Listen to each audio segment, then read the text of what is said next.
Circuit থেকে কিন্তু এই মসজিদে আগুনের সূত্রপাত হতে পারে। আসলে পুরো মসজিদটাই কিন্তু একদম পুড়ে ছাই হয়ে গেছে। আমরা আবারও বলছি, আমরা এই মুহূর্তে অবস্থান করছি 4 নং খাদিমপাড়া ইউনিয়নের যে 1 নম্বর যে ওয়ার্ড রয়েছে রুস্তমপুর আবাসিক এলাকার সংলগ্ন যে দিগন্ত আবাসিক এলাকা জামে মসজিদ রয়েছে, সেই জামে মসজিদের ভিতরেই আমরা রয়েছি। আমরা দেখতে পাচ্ছেন মসজিদ একদমই কিন্তু পুড়ে একদম ছাই হয়ে গিয়েছে।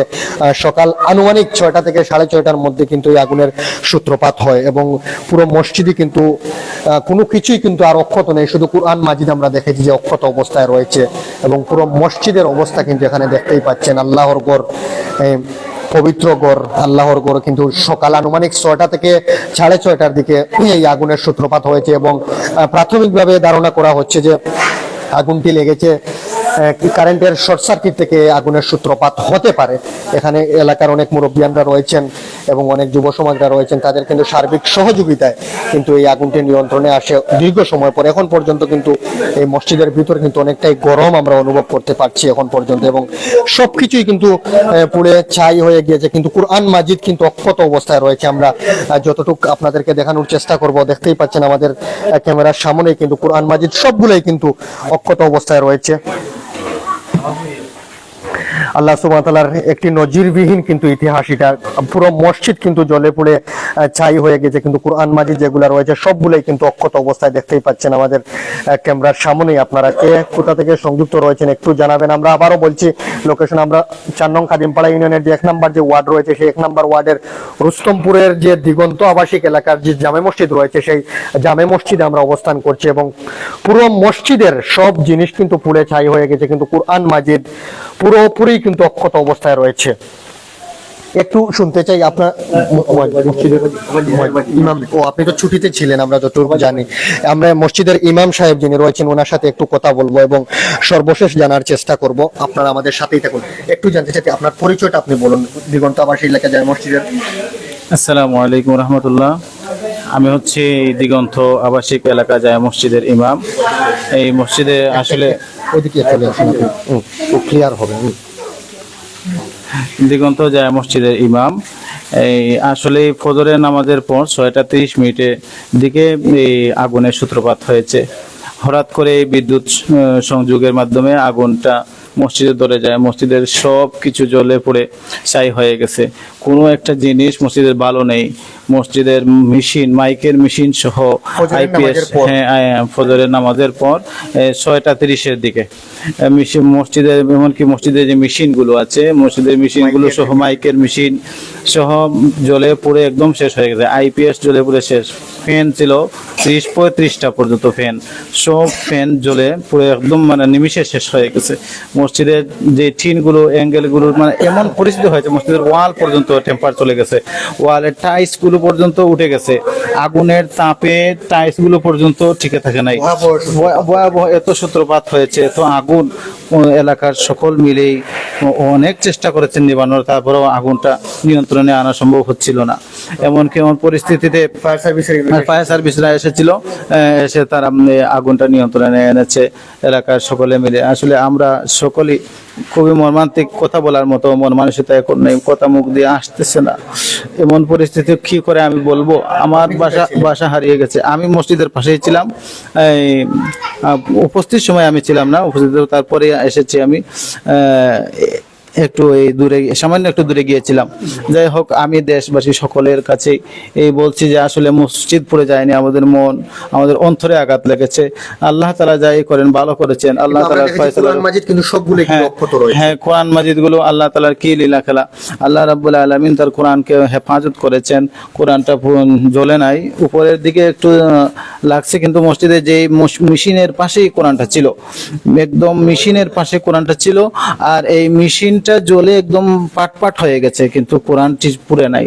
পাশাপাশি জিনিসটা এমন ঘটেছে, এটা খুবই অলৌকিক ঘটনা। আর এই আমি সকল মুসলিম উম্মাহ, দেশবাসী সকলের জন্য, যারা দেশে আছেন বিদেশে আছেন, সকলের কাছে আমি এই দাবি করছি যে আসলে আমরা মুসলমান, আর এই মসজিদ পুড়ে গেছে, আমরা এই মসজিদ যত তাড়াতাড়ি পারি, যত এটা আমরা পুনর্নির্মাণ করব। এটা আমরা মসজিদটা ভালো করে নির্মাণ করে নিতে চাই, যাতে করে আমরা ভবিষ্যতে আর এরকম কোনো সংকটে যেন না পড়ি। আল্লাহ তাআলা যেন আমাদেরকে হেফাজত করেন। সকলের হিতাকাঙ্ক্ষী আমি, সকলের জন্য আমি মানে সাহায্য কামনা করছি। সবাই মুয়াজ্জিন সাহেব, আপনি কোথায় ছিলেন যখন আগুনের সূত্রপাত হয়? আসলে আসসালামু আলাইকুম রহমতুল্লাহ। আমি ছিলাম মসজিদে, রুমে ছিলাম। তবে হঠাৎ করে মানে একটা শর্ট হয়েছে বিদ্যুতের, হওয়ার পরে আগুনটা মানে খুব দীর্ঘ গতিতে মানে হয়ে গেছে, ছড়িয়ে পড়েছে।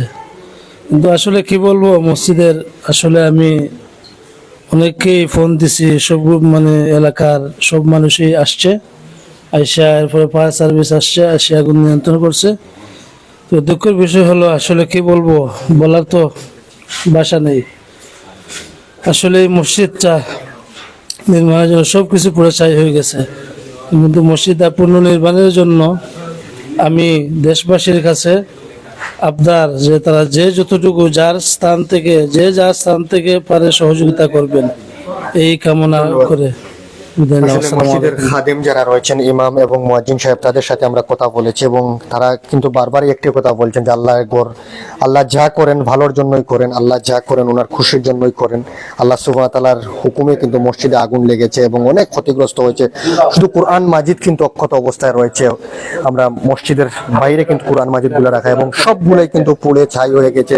মসজিদে ফ্যান ছিল, মাইক ছিল, যে মাইকের যে বক্স ছিল, সবগুলোই কিন্তু একদম পুড়ে ছাই হয়ে গেছে। মসজিদের ইমাম, মুয়াজ্জিন সবাই কিন্তু অনুরোধ করছেন যে আমাদের সমাজে যারা বৃত্তশালী আছেন তাদের সুদৃষ্টি কিন্তু কামনা করছেন এবং এই এলাকার এবং 4 নং কাদিমপাড়া ইউনিয়নের অসংখ্য মানুষ কিন্তু মানবতার কাজে সবসময় এগিয়ে থাকেন, তাদের সুদৃষ্টি কামনা করছেন এবং একটু যদি সাহায্যের হাত বাড়িয়ে দেন। যেহেতু প্রবাসী অধ্যুষিত এলাকা কিন্তু আমাদের এই সিলেটের শহরতলি, একদমই কিন্তু শহরতলির 4 নং কাদিমপাড়া ইউনিয়নের যে 1 নম্বর ওয়ার্ড রয়েছে, রুস্তমপুর আবাসিক এলাকার সংলগ্ন যে দিগন্ত আবাসিক এলাকার যে জামে মসজিদ রয়েছে, আজকে সকাল আনুমানিক 6টা থেকে 6:30টার মধ্যে কিন্তু ইলেকট্রিক শর্ট সার্কিট থেকে কিন্তু আগুন লেগে যায় এবং নিমিষেই কিন্তু পুরো মসজিদ পুড়ে ছাই হয়ে যায়। আপনাদেরকে দেখানোর চেষ্টা করছি। এবং আজকে কিন্তু যে মসজিদে আজান হবে সেই ব্যবস্থাটাও নেই, কিন্তু পুরো মসজিদ পুড়ে ছাই। মসজিদের যে মাইকের যে সিস্টেম রয়েছে সবগুলাই কিন্তু এখন পর্যন্ত বন্ধ, সবগুলাই কিন্তু জ্বলে পুড়ে ছাই। জোহরের নামাজ কিন্তু বাইরে পড়া হবে, ভিতরে কোনো ব্যবস্থা নেই। এখন ইমাম এবং মুয়াজ্জিন সাহেব তারা কিন্তু বাইরে ব্যবস্থা করছেন, যেহেতু ভিতরের অবস্থা খুবই খারাপ এবং জরাজীর্ণ, ওয়ালের টেম্পার পর্যন্ত চলে গিয়েছে। যেমনটা আমাদেরকে মসজিদের ইমাম এবং মুয়াজ্জিন এবং এলাকাবাসী জানিয়েছেন, মসজিদের টেম্পার এবং ঠাই এবং মসজিদের যে উপরের যে অ্যাঙ্গেলগুলো রয়েছে একদম কিন্তু জরাজীর্ণ হয়ে গেছে। একদম কিন্তু ওয়ালের টেম্পার সব শেষ। মসজিদের উপরের যে টিন রয়েছে সেগুলোও কিন্তু একদম পুড়ে ছাই হয়ে গিয়েছে এবং তৎক্ষণাৎ কিন্তু কাজ চলছে। এখন আমরা দেখতে পাচ্ছি যে বেশিরভাগ যেখানে ক্ষত বিক্ষত রয়েছে সেখানে কিন্তু এলাকার দেয়ালের অবস্থা দেখতেই পাচ্ছেন আপনারা, যে টেম্পার গিয়ে আস্তর ভেঙে পড়েছে। এই ধরনের আগুনের ভয়াবহতা কিন্তু আমরা দেখেছি, হাত দিয়ে টান দিলেই কিন্তু পড়ে যায় এলাকার। একটু আমরা চাচার সাথে একটু কথা বলবো। আপনি কোথায় ছিলেন? আসসালামু আলাইকুম। আপনি কোথায়? আসসালামু আলাইকুম। আসসালামু আলাইকুম। আপনি এলাকার ভিউয়ার্স, আপনারা, জি আমি এই এলাকার বাসিন্দা, দিগন্ত আবাসিক এলাকার। না, সমস্যা নেই, আমি বলবো। তো আসলে আল্লাহর গড় মসজিদ, এখানে কোনো কিছুই আর বাকি নাই। পুঙ্খানুপুঙ্খভাবে একটা তিল পরিমাণ জায়গা ছিল না। ভয়াবহতা এত প্রকাণ্ড ছিল যে আপনারা প্রথম দিকে যারা আগুনটা দেখছে এরাই একমাত্র মানে অনুধাবন করতে পারবে যে কতটুকু ভয়াবহ ছিল। ধোঁয়ায় আচ্ছন্ন হয়ে গেছিল এই এলাকা পুরো, এবং এখানকার যারা গণ্যমান্য ব্যক্তি, আশেপাশের ছোট বাচ্চারা, মধ্যবয়সী লোক সবাই ঝাঁপিয়ে পড়ে এই আগুনকে নিয়ন্ত্রণ করেছেন। ফায়ার ব্রিগেডের লোকজনও এসেছেন, তারাও সহযোগিতা করেছেন। অত্র এলাকার নবনির্বাচিত চেয়ারম্যান সাহেবও কিছুক্ষণ আগে আসছেন এবং এখানে অনেক মেম্বার পদপ্রার্থী লোকজন তারাও আসছেন, পদপ্রার্থী ছিলেন এই কিছুদিন আগে ইলেকশনের সময়। এবং সবচেয়ে বড় কথা হলো গিয়া যে একটা ওয়ালের মধ্যে একটা জায়গাও নাই, যে একটা তিল পরিমাণ জায়গা নাই যে ভালো জায়গায় রয়েছে, এবং সব টেম্পার শেষ। এবং আসলে এগুলা রিপেয়ার করার মতো কোনো অবস্থা নাই। আপনারা যারা বিদেশে অবস্থান করতেছেন পুনরায় নির্মাণ করতে হবে। আমাদের মসজিদ কমিটি আছে, তাদের সাথে যোগাযোগ করে আপনারা এই সাহায্য সহযোগিতা করতে পারবেন। আমি অত্র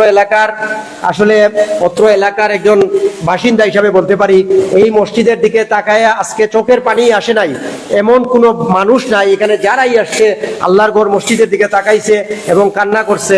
আপনারা সবাই যে যার মতো পারেন এই মসজিদের সাহায্য সহযোগিতা করেন, এই আশাবাদ ব্যক্ত করে। আসলে বক্তব্য দেওয়ার মতো কোনো স্টেমিনা এখন নাই, আমরা সকাল থেকে অনেক টায়ার্ড। সবাই দোয়া করবেন, সবাই দোয়া আসলে মসজিদটা কিন্তু আমরা আবারও বলছি আপনাদেরকে, আমরা এই মুহূর্তে রয়েছে 4 নং খাদিমপাড়া ইউনিয়নের যে 1 নম্বর ওয়ার্ড রয়েছে রুস্তমপুর আবাসিক এলাকা সংলগ্ন যে দিগন্ত আবাসিক এলাকা রয়েছে, সেই দিগন্ত আবাসিক এলাকার কিন্তু এই জামে মসজিদটি দিগন্ত আবাসিক এলাকার জামে মসজিদ। আমরা দেখতেই পাচ্ছি মসজিদের ভিতরের যে চিত্র, কোনো কিছুই কিন্তু আর অক্ষত নেই, সবগুলাই কিন্তু পুড়ে ছাই হয়ে গিয়েছে। কারেন্টের যে বোর্ডগুলা দেখতে পাচ্ছি একদমই শেষ। আসলে মসজিদে নামাজ পড়ার মতো যে অবস্থা কিন্তু এই মুহূর্তে নেই। প্রত্যেকটি ওয়ালের কিন্তু অলমোস্ট টেম্পার চলে গিয়েছে এবং আস্তর কিন্তু ঝরে ঝরে পড়ছে। মসজিদের যে ওয়ালের যে টাইলস ছিল লাগানো সেগুলোও কিন্তু অলমোস্ট ঝরে গিয়েছে এবং